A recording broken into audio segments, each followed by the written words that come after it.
In this evening's health report, Shamila Pullen brings us part one of a two-part special on autism spectrum disorder. Meet 12-year-old Alex Xavier Alain. He was diagnosed with autism spectrum disorder at the age of 2. Autism spectrum disorder is a developmental disability caused by differences in the brain.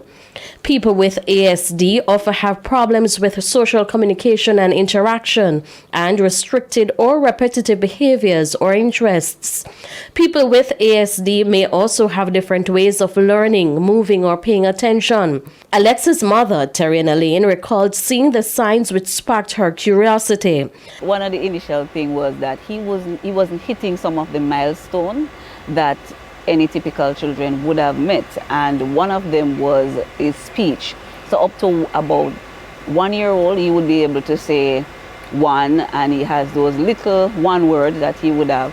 But then things just take a different turn, and what you'll find is that he wasn't saying his name, he wasn't responding.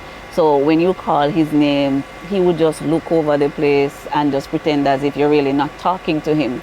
After being assessed by a doctor, she got confirmation that her son is on the autism spectrum, and it was severe. No mother wants to know that anything is wrong with their child, first and foremost.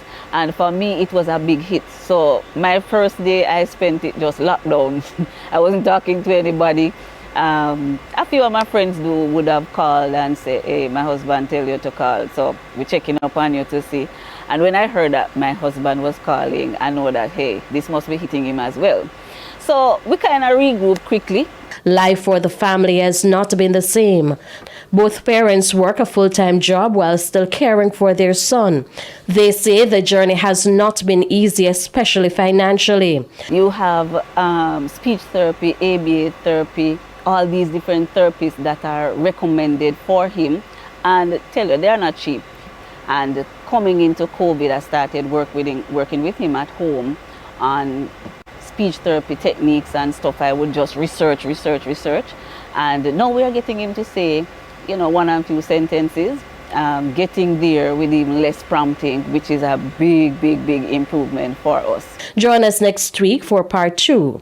With your health report, I'm Shamila Pullen, wishing you good health.